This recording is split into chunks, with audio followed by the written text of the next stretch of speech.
What's going on, guys? Welcome back to Friday Fuel, from unknown to unforgettable. Boy, do we have a special unforgettable guest here in the insurance industry today. But before we get into that, guys, drop in the comments where you're coming in from. Coming in here from Arizona. Got a jacket on. It's actually been pretty cold out here, like 50 degrees, 45, 50 degrees. Joe's saying game time. Let's go, Joe. Open up the new office there in Texas. But yeah, drop in the comments your weekly win, as well as where you guys are coming in from. Joe said Austin, Texas. It's 32 degrees. I love it. That's hilarious. But yeah, so my weekly win is definitely just continuing to do the simple things over and over and over again, continuing to do the presentations. Guys, this is going to be an action-packed, value-packed time. This isn't the fluff. This isn't a time just to get hype. It's just honestly a time to be able to continue to grow your skills, your knowledge. And if you're a new agent, guys, this is going to be perfect for you. Just to how to the basics of being successful in this business, because we do have a very successful agency owner here. And so I'm super excited for this. But yeah, drop in the comments, guys, where you're coming in from, and what your weekly win is. For me, yeah, again, it's doing the simple things over and over and over again, just consistently doing the presentations. There's times just selling over the phone that you get your face kicked in, you get your teeth kicked in, right? People hang up. Like there was a time earlier this week I was 0 for 3 at the beginning of the day, and all of a sudden things just clicked, boom, boom, boom. People text me, ready to go, talk on the phone, and ended up going like 3 for 7 that day. And it's like, okay, you never know. You end the day 4 for 4, but it's like consistently doing the activity over and over and over again. You start getting good at it, and it's just the same thing over and over and over again. So just consistently do the same things over a long period of time, and I guarantee you'll actually get pretty good at it. So without further ado, I'm super excited to introduce this guest here, Mr. David Duford. This is, I mean, he has one of the biggest YouTube channels in the insurance industry, definitely one of the most engaging, and just wanting to help agents. So that's our goal for this. So David, welcome to Friday Fuel. Greetings and salutations. So what you're saying is insurance sales is boring, and that's a good thing, huh? It is. I love it. Well, thanks for coming on here, man. I appreciate it. And you're coming from Tennessee? Chattanooga, Tennessee. Yep. Tennessee. My wife has been obsessed with Tennessee recently. So why would that be? I don't know. She's like, it has all seasons. Here in Arizona, it's like it's either very hot or just regular. Yeah, a lot of people are moving to Nashville. That's the big destination here. It's starting to turn into Atlanta with traffic and everything. So, but yeah, a lot of people move to Florida for the summer, which never ends and it gets old, and then they kind of move halfway back up to Tennessee. So it is a trend that's definitely occurring. Yeah. Well, real quick here, talk about how you found the insurance industry, real quick, and we'll kind of go from there. Sure. Yeah. So I, like many of the audience, I'd imagine, didn't grow up wanting to be an insurance agent. I wanted to be an astronaut, I think. But, lo and behold, went to college, didn't know what I wanted to do. So I became a personal trainer, did that from approximately 2006 or 7 when I got out of school, and until the middle of the Great Recession. My business was doing pretty good for a kid in his early 20s. And then the Great Recession happened, and, business collapsed. Mine was no different. Personal training is a highly discretionary product. People can do, Tae Bo at home instead of go to a personal trainer, right? So as my business was collapsing, I panicked and was trying to find a job. I figured, hey, I'm an entrepreneur. Why wouldn't they want to hire me? Nobody did. Did interviews, and basically stumbled across in my research insurance. And, it was the last thing I ever wanted to do. And but was curious about it because it was very sales oriented. It just seemed like there was a huge potential for income.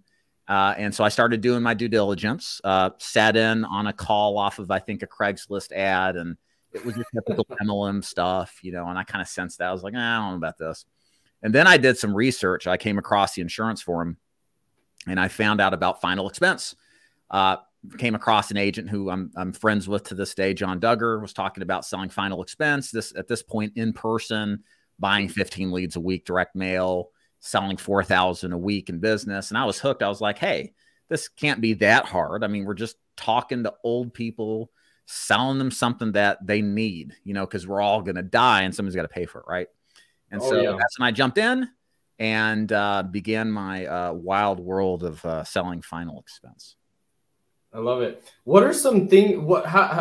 Talk through your first year as a final expense agent. What are some things you did really well, and what are some things that you feel like you could have done better? Oh yeah, excellent question. So what I did well was in the beginning, I listened to what my manager told me to do. Again, in the beginning. Now later on, not so much, which leads me to my failure point. I'll get to that in a second. So I started off and, you know, it was a different time back in 2011. We didn't have Facebook or social media and gurus left and right telling you, you know, this is the best way to do this or that is the best way to do that. Yeah. We were just told, hey, join us, buy these direct mail leads and go see the people in person. And I did a ride along with Andrew Fike, who trained me with Equita Final Expense Services, real good guy. Props to him for bringing me into the business. And just learned the old-fashioned way. Didn't have a variety of different leads to consider, much less self-generation of leads. And lo and behold, just started getting success on a part-time basis to begin with. I did it part-time for approximately 6 months. I wanted to have some time before I decided to shut down my personal training business. And then I shut it down, went full-time.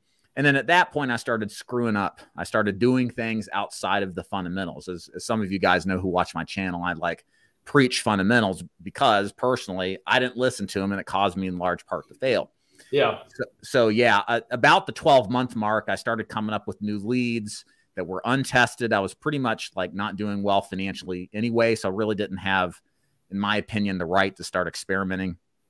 And this kind of was the circling the bull process to where, you know, by the year's end where I quit final expense, I had like $93 in the bank. And worst yet, I had to go to my wife and admit that she was right, that I should have never gotten involved in this business. And I should have listened to her, which was probably the worst of all that. So did you end up quitting or what happened then? Yeah, I remember the day I quit. I was sitting in my car. I had a terrible day in the field, and it was the last appointment. And again, do as I say, not as I do. You never call to confirm a face-to-face appointment. You just show up, right? But I was pretty angry and emotional, and I called to confirm it. And the lady answered and says, I said, hey, I'm supposed to come by, but y'all asked me to confirm, so I'm just calling. And she says, oh, that's funny. I just bought a policy from another agent. I was crushed. I was like, ma'am, that's funny because your son said I could come over and help you out. And she said, yeah, I know that sounds funny, but that's what happened. She hung up on me. And that at that moment was like my heart sunk, and I was just I emotionally divorced myself from final expense in that moment. Funny enough, fast forward a year, the same person, like these people always do, they send the cards back. They don't ever stop filling out the forms online. I showed up in person this time when I came back in the business, right? And I talked to the son, and I was talking to the son, and I said, hey, you know, we had an appointment. Your mom canceled on me. And did you guys end up buying a policy? He said, no, we never bought a policy. And I said, really? And I said, well, your mom said so. And he said, yeah, I know. Mom's has Alzheimer's and is losing her mind. And I'm like, a lady who has dementia caused me to quit the business. And it shows you, most of you never see this stuff full circle. Yeah. But for me, it was like, oh, man, like I let this stuff get to me when, you know, this person was literally losing her mind. So it goes to show you. But yeah, I did quit the business. I got out for a couple of months, got a real job, quote unquote, at a uniform service company. And after doing that for a month, I realized this is a dead end. And that was good for me because it gave me the ability to reanalyze what was important.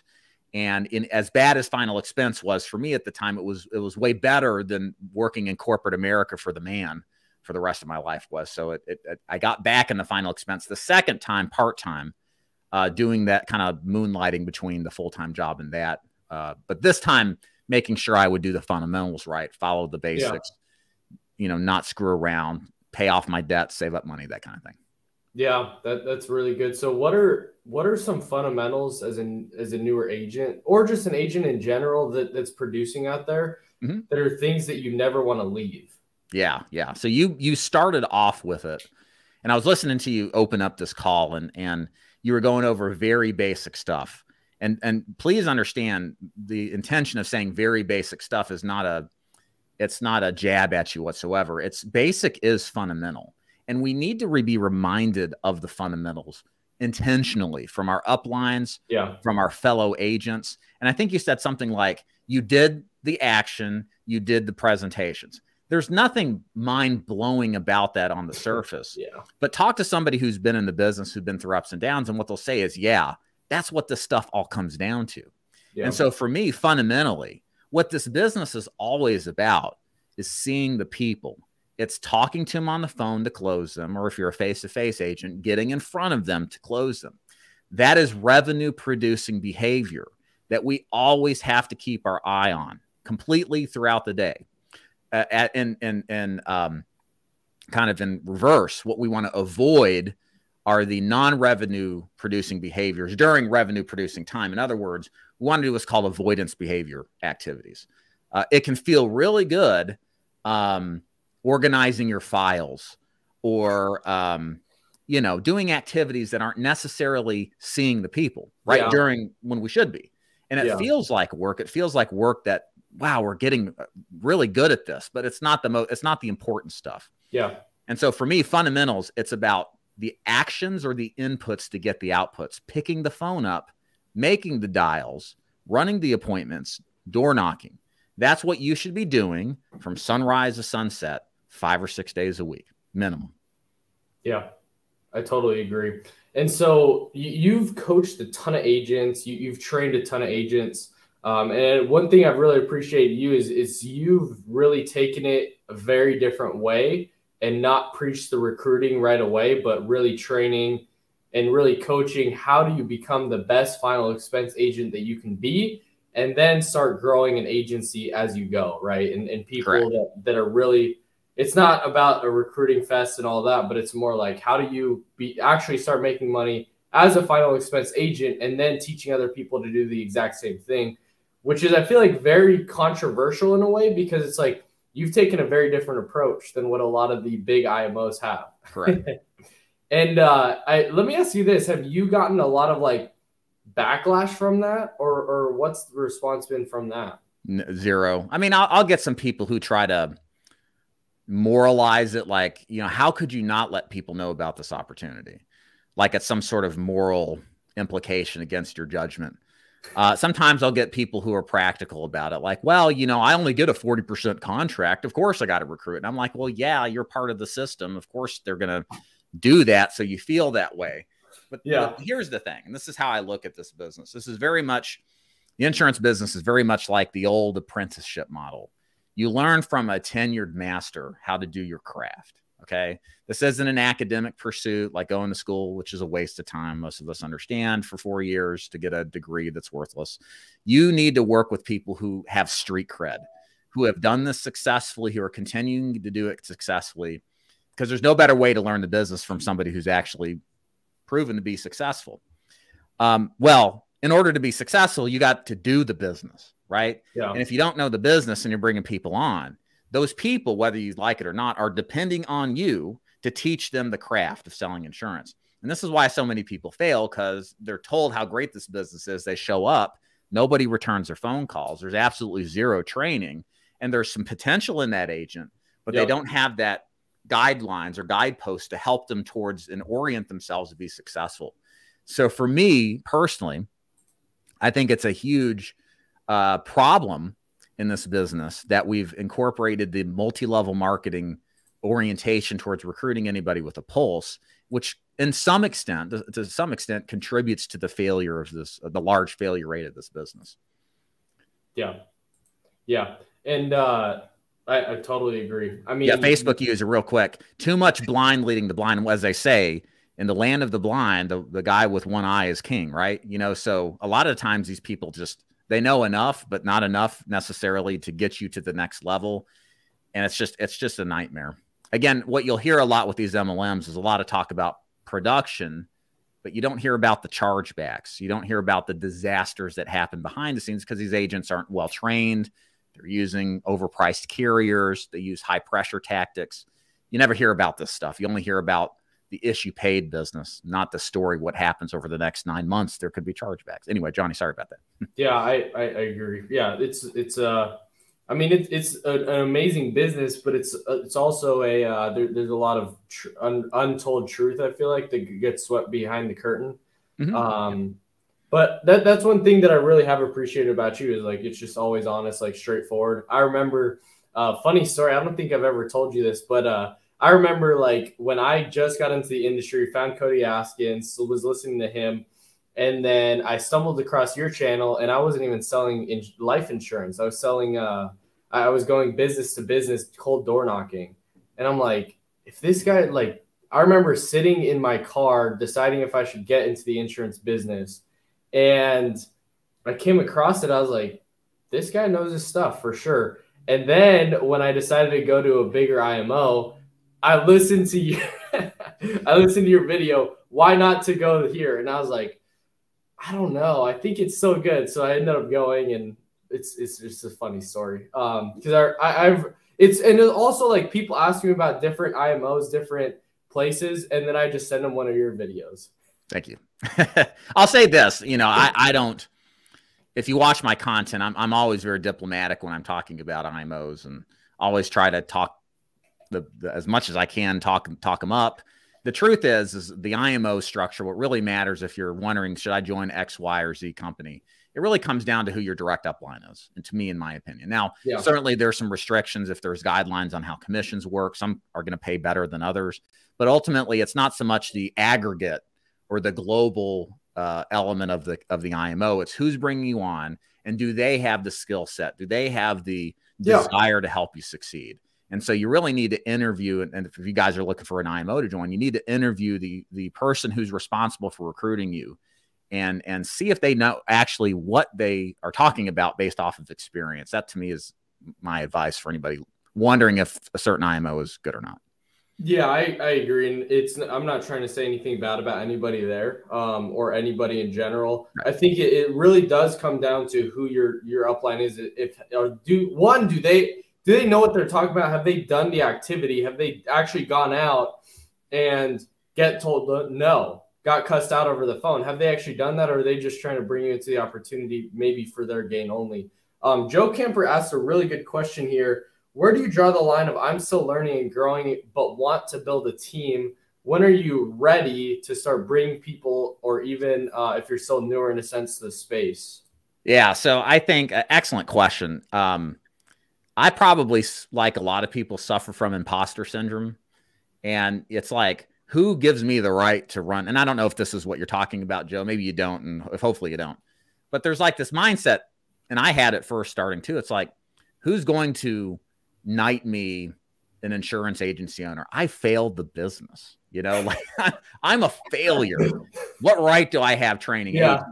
And so I had to work through that mindset. So ultimately, it was, hey, I failed. I know what not to do. And that's extremely valuable information.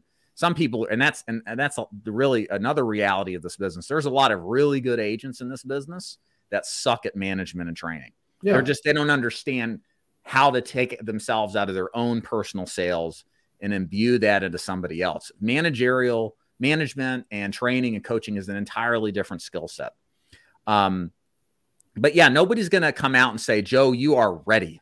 Like there's no official body that says, Joe, or any of you, the rest who wants to build, you're going to be ready. You will have doubts. And if you go back to thinking in the beginning of your career, you probably had doubts when you first started too. Like I get this final expense or whatever you're selling thing, but I don't know if I'm 100% ready. I don't know what to expect. Sure, I know the script and the carriers, but what's going to happen? What does it all come down to? A leap of faith. So for me, if you feel strong, like here's my assessment.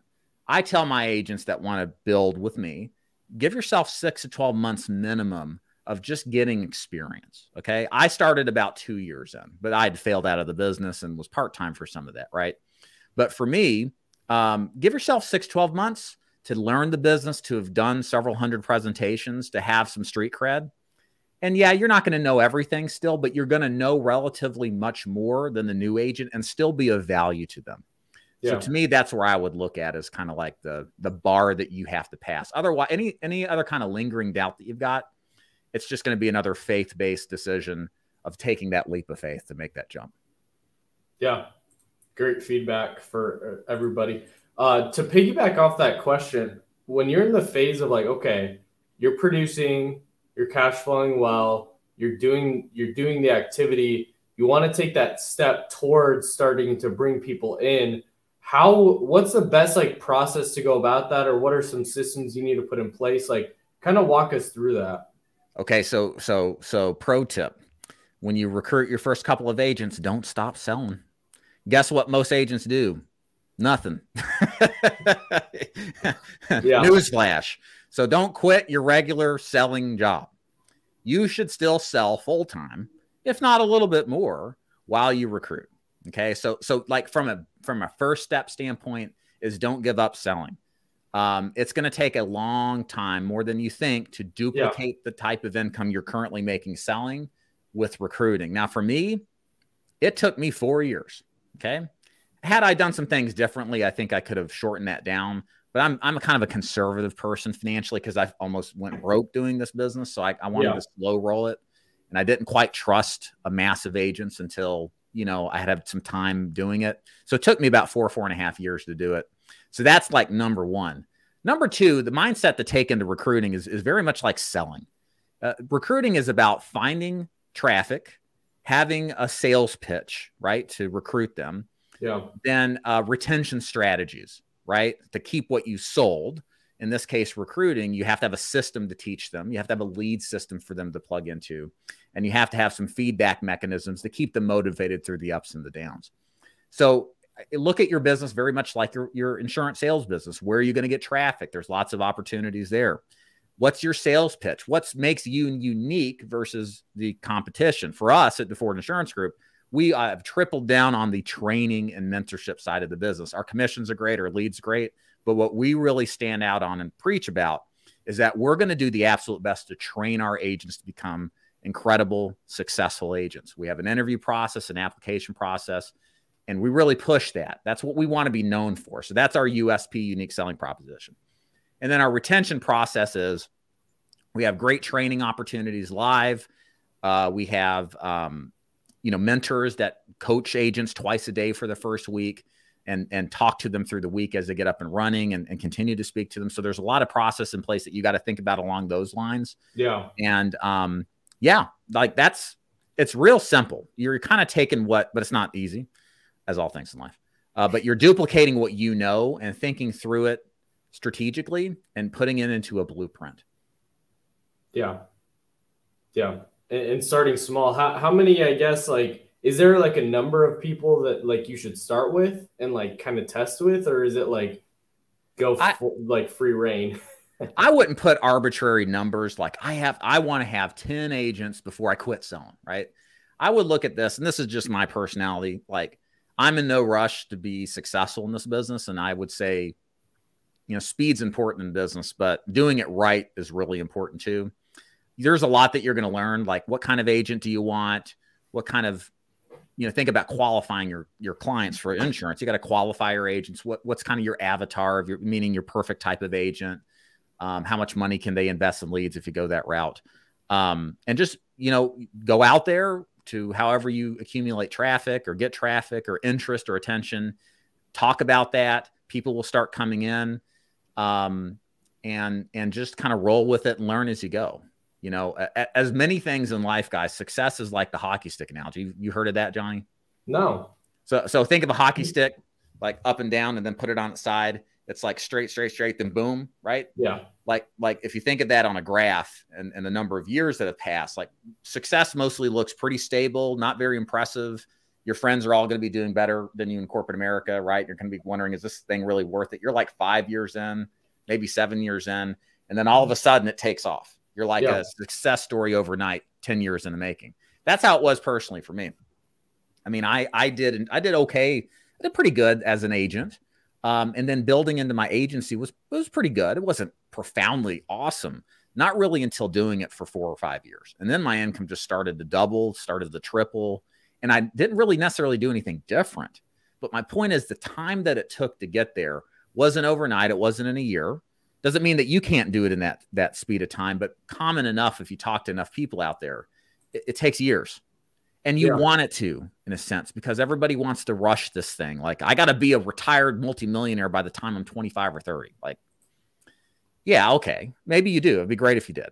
But for me, it was just doing the fundamentals daily, sticking to the process, not getting too far deviated, and talking about something that made an impact on a certain segment of the marketplace. And I found in the last couple of years, I've done profoundly better, from an income standpoint than I had in the first 4 or 5 years of recruiting. And my point is, Johnny, is many of us out there, you're going to find the same thing's going to happen too. And it's just keeping focus, staying in your lane. That's the hard thing to do. That's the differentiating factor really for a lot of people who are successful and who aren't. Totally. I think that leads to less emotion in the business. And I think talk about that a little bit, like just in terms of like staying consistent and staying level-headed. Like, what are some like frameworks to think through, or like how do you stay level and consistent even when, like, I mean, you've had, as we've talked, like you've had massive hits, but you've been able to weather those storms. Kind of talk about that. Like, how do you stay level-headed? You want somebody in your corner that won't take your bullshit, right? Who, like, this is again, I kind of speak to these things because I have these issues, so I'm just speaking from personal experience. Sometimes we tell ourselves a story, oh, well, I'm going to do this kind of leads because they're cheaper, right? And oh man, if I do the math, I'm actually going to close more, but it's some terrible form of lead. If you sit there and you're on an island by yourself and you're not exposing yourself to constructive criticism, like your upline or mentor or somebody where they're like, hey, what's wrong with you? That's stupid. Don't do that. Oh yeah, I guess you're right. That's very important. Having somebody to talk you off the ledge of making really stupid mistakes is really important.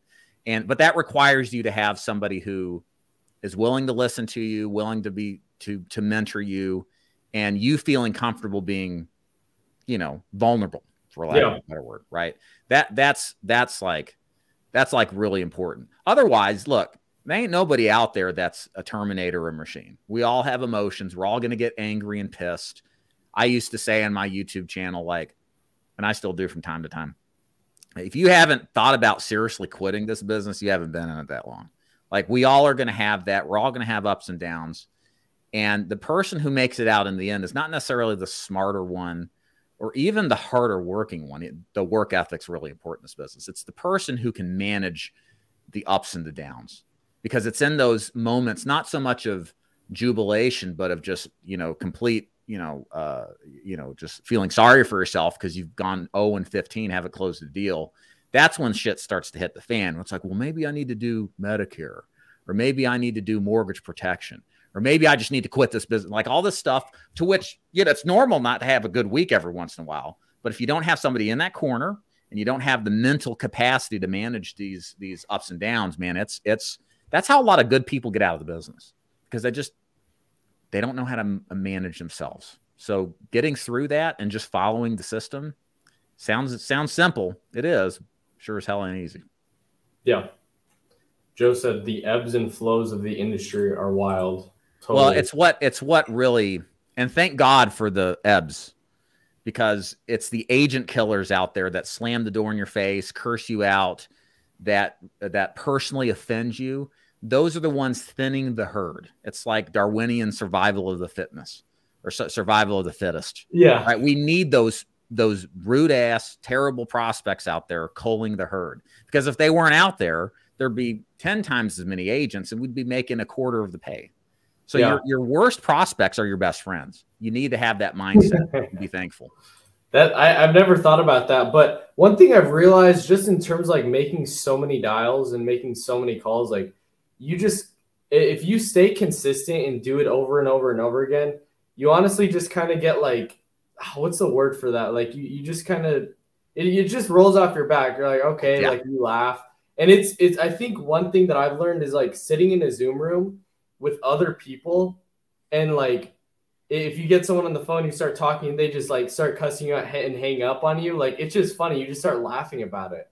And it's like that only comes if you're not making 10 dials, only making 10 dials, and like two people said maybe and one person said no and hang up the phone. Like that comes with like thousands of people that you're talking to, or at least like trying to get a hold of.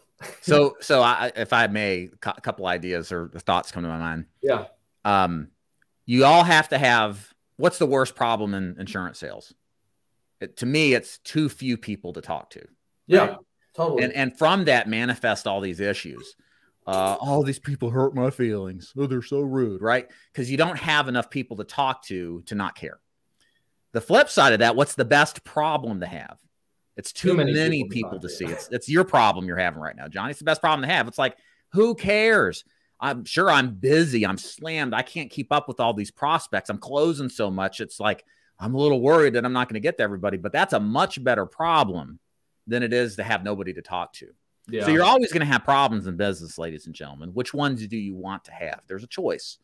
And having the best problem to have, where rejection and the pushback doesn't bother you nearly as much, is way better than having the worst problem, which is nobody to talk to. And then you're done. You quit, you're out of the business, and you lose out on such a great opportunity. Yeah, I agree. And what's funny is like, as I've really been generating my own leads and like just flooding the pipeline, that was my mindset. I'm like, okay, I'm not like the best closer. And like, I always was constantly like, how can I get my closing ratio from 80 to 90, 80 to 90, 90 to 95, right? And it's like, that was just honestly like, it's in a way, like it's a good way to think, but at the same time, like I was trying to solve the wrong problem. Right. Because I'm like, if I was like right now, I'm closing average of 50 to 60%, but I'm running 35 to 40 presentations a week. So you do the math and it's like, okay, average 10 to 15 apps a week. Just from that logic, and then as I solve that problem, then my closing ratio is starting to increase a little bit too. But it's like, dude, there's going to be people, there's like, it's just irrelevant. If somebody's like, I need to think about it, like I'll try to overcome it a little bit. But at the same time, like I'm not trying to I'm not not commission hungry, but it's like really, I think a lot of people try to solve how do you close at a higher percentage, which I think is great. But sometimes I think when you're starting out, you just need to figure out how do I get double my presentations, double the amount of people that are actually interested in the product, and ask them to buy and take them through the process. Then all of a sudden, bang, you go like what happened earlier this week, 0 for 3. I was like honestly so mad. I had to take a walk. I was like, all right, like this is stupid. Like this guy wanted to buy, didn't have his direct express card. This other guy was like, hey, like I need to go to the bank to get my bank account. I was like, this is so dumb. And I was like, all right, well, I'm going on a walk. Come back and it's like, all right, cool. Then the guy that didn't have his direct express card called me back. He's like, all right, I got it now. I was like, wow.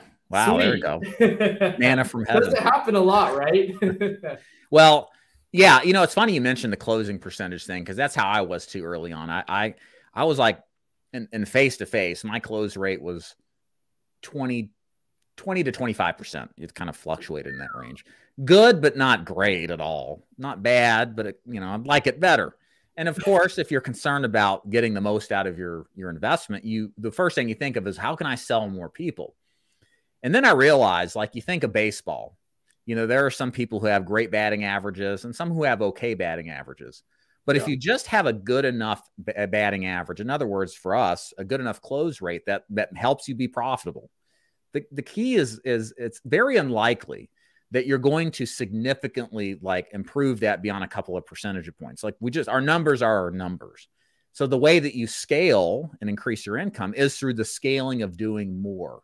Or perhaps like you're doing and I have done, duplicating, finding others to do what you have learned and teach them and take a percentage of the profits. So, there's some things that it's wishful thinking that you can improve much. Not to say that you shouldn't try to get better at sales, but at some point it's more important to do more and change little things that, are within your control much easier, like just doing more work, seeing more people. Yeah. Do the work, see the people. And I mean, honestly, the biggest thing is really it doesn't matter if somebody says no at that point. Like I'm getting 15 to 20 people Who saying cares? no, I don't want to buy. And it's Okay. like normally that would be like earth shattering. Like you're not making any money that week, but I'm still like really profitable with that. Yeah, who Because cares, man? You got 40 people like shit, man. You got one no, I got 39 more people to talk to. I don't care about you. That is a mentality of abundance. You have guys, you have to have a mentality of abundance, an abundance mindset. That's when it's like your cup overfloweth. Like there's so much out, and there is so much business out there. It's not me just like manifesting fantasy. It's for real if you set yourself up properly. And the thing is, guys, if you do that, everything that you're struggling with in this business just marginalizes entirely. Like if you're talking to 20, 30, 40 people a week, it just doesn't matter that much if you hear a no. It just doesn't matter because you know the numbers are going to work out in your favor because you're playing the game right. And we can sit here and psychologically, talk about rejection and all that stuff. And there's some value to that. But like so much of this like struggle of the business is solved by just massive activity, massive action. Yeah. And that's like, it's really cool. Like that's one thing about sales that you can always like rely on and be able to predict that income is being able to actually double down on your activity to double your results. Mm-hmm. So I that's what I love about this as well. So as we wrap up here, like I always ask this question, like to a newer struggling agent, what's like a word of advice, a piece of wisdom that you could leave with somebody like that's maybe seasoned and kind of just going through that flow that we were talking about, the ebbs and flows? Like what are some things, what's like advice that you could give to an agent out there like that? Who's brand new or experienced? Somebody struggling. Yeah. Well, so yeah. We'll kind of break it down a little bit. Are you struggling because you're not getting training and support and mentorship? Like if you're just getting started and you're not getting anybody to help you, don't feel like staying on longer is going to fix the problem, right? What is it? The definition of being of a psycho is, doing the same thing and expecting something different, right? Insanity. Right. There you go. So for real, guys, if you're new and you're not getting the kind of things we're talking about here, like support, mentorship, et cetera, and you're just feeling like you're lost and confused, don't think that sticking around is going to make it better. It just gets worse. Trust me, I've been recruiting agents 10 years. I've heard the horror stories. Just don't. Find an exit. Find an organization that will actually care to train you up and get you going. If you're somewhere midstream and you know the business and you're doing well, but you're going through ebbs and flows, you just have to have the humility to understand that this happens to everybody. Again, so what does social media promulgate? Success. Look at my car. Look at my watch. Look at my plane.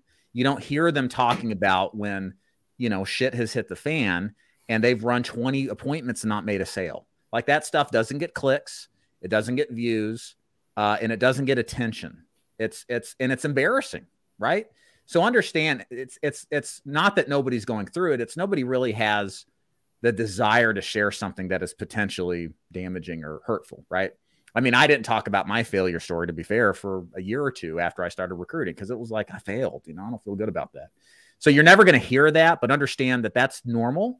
Every single successful agent goes through it, and understand how you handled that experience of frustration is really going to define your long-term success or failure. If you succumb to it, if you let it mess with your mindset, then you're probably going to fail. But if you work through it and you endure the adversity, you're probably going to learn something. You're probably going to get better. And the truth is, you weren't filtered out. You weren't cold, like we talked about earlier. And the more that happens, assured, others will fail out because they don't have this kind of mindset. Yeah. And you will get stronger. You will get tougher. And if you have the right mindset, you'll learn something on how to improve it so it doesn't happen again. Yeah. That's so good. So good. The nugget of the day, you're not struggling with a closing ratio problem. You're struggling with a people getting in front of people problem. Yep. I was thinking about that. I think that's a super good. Well, Dave, appreciate you coming on here, man. Thank you so much for coming on here. I know your time's valuable, but guys, thank you so much for watching to the end. If you guys are watching on YouTube after this, go subscribe, like, and follow David if you haven't. David, where can they find you? Put in David Duford in YouTube to go down that black hole of videos, or you can go to davidduford.com if you're interested in learning about joining Duford Insurance Group to sell final expense Medicare, annuities, or ACA. Boom. In person and over the phone. And yeah, thank you. Yes. I love it. Thanks, guys, for coming on. I'll see you guys next week. Peace.